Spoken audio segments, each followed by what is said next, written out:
All right, so we've just gotten you prepped a little bit for market or for your buying, however you're going to do it. If you're going to go to a market center or go to a show like Magic or Dallas or Atlanta, awesome, awesome, awesome.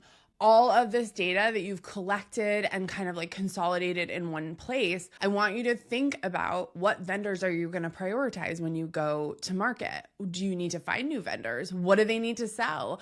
Where do you want to like avoid the vendors because you really don't want to buy their stuff? That is okay to do. I want you to prep a simple buying budget with the understanding of what you need to look for that next season. So right now we're talking about looking at spring and summer sales to inform our fall sales. Now, fall is most of my boutique owners like absolute favorite season because we get into sweaters and layering and like all this really cool chunky, I don't know, there's something about fall where it is such a big transition weather-wise that I find that boutique owners really love it because it's like this big switch up. The thing about either going to market or jumping online to start to buy your inventory is that it can feel very overwhelming. There's so many choices. We don't know what's actually going to ship or not. And so we're kind of, again, still making these guesstimates. But my hope is now that you've done some of this legwork on what has sold, you could even look at what sold last year at this time if you were open and use that as a comparison as well. Sometimes we don't take last year's numbers as seriously because of certain things that are happening in a store. But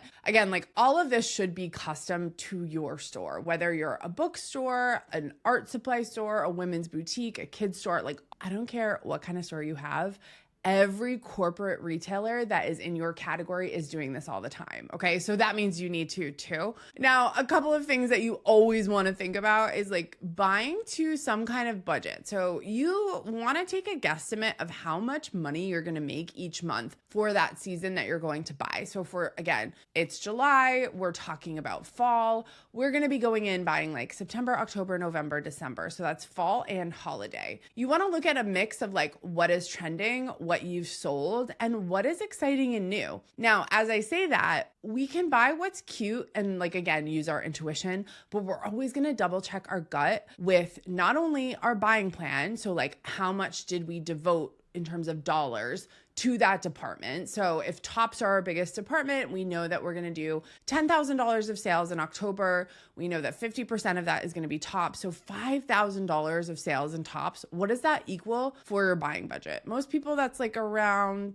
$2,000, $1,700 at wholesale cost. Okay. I'm just doing like some really rough math. So out of that $1,700 to $2,000, like what is the mix of that if we're going into fall? It's probably not tank tops like it was for spring. This is now where we're looking for blouses and long sleeves and maybe sweaters are included in there. Depends on who you are. You want to have a sales projection that breaks down by category that then you can understand what your buying budget is. Because what happens when you go to market or when you go online to start shopping and hearting and putting things in your cart is you just get overwhelmed. It can be distracting. And oftentimes I find that a lot of people double buy things. Like they'll buy a similar style from two different vendors. The biggest part of going to market is taking pictures. If you're buying from Fashion Go Week or Fair Market Week online, that's where you actually want to like take some screenshots, download the pictures, start keeping a file, whether that's just like a simple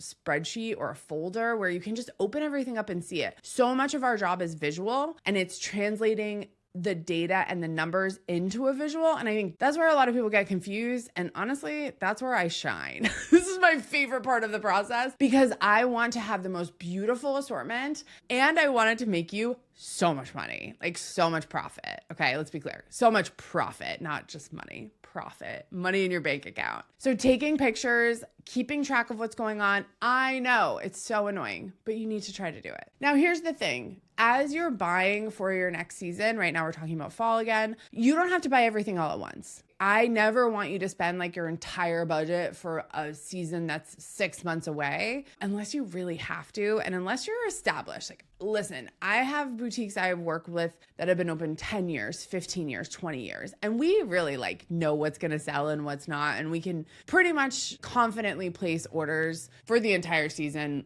and leave some money open, obviously, for chase items, trends, reorders. We always do that. But I think the newer you are, the less money you want to place for each month because you're still testing. You're still understanding what's going to work and what's not. And so the balance of what is my budget? What do I need to spend versus how much could I hold off and sort of buy in the moment as I see how things are selling or see what trends come up. I think it's important to hold some of that money back so that you can react in the moment. Okay, if you're like, Emily, this video was really good and I'm a little confused still. I get it. Like a lot of this is new. That's why I have a 90-minute training where I walk you through step by step. Like basically you're watching over my shoulder as I do this for someone else so you can do it for yourself, right? I'm teaching you, I'm giving you the spreadsheets, I'm showing you exactly where to find the data and how to analyze it. And I'd love for you to grab it because I think if this is something that you need help with, that is the digital product that will go even deeper than this video. If you want to check out what that training involves and you want to grab it, type below in the comments fall. We'll reply back with the link so you can grab it. On the next video, I'm going to walk you through what does it look like to transition to fall in your store, how to deal with tax-free weekend, how to deal with Labor Day, like all of that stuff we're going to talk about in the next video. So hopefully you will click like and subscribe. If you click that bell notification too, you'll get an email when that next video comes out. I think that's really important so you can stay caught up. But always, if you need more help, reach out.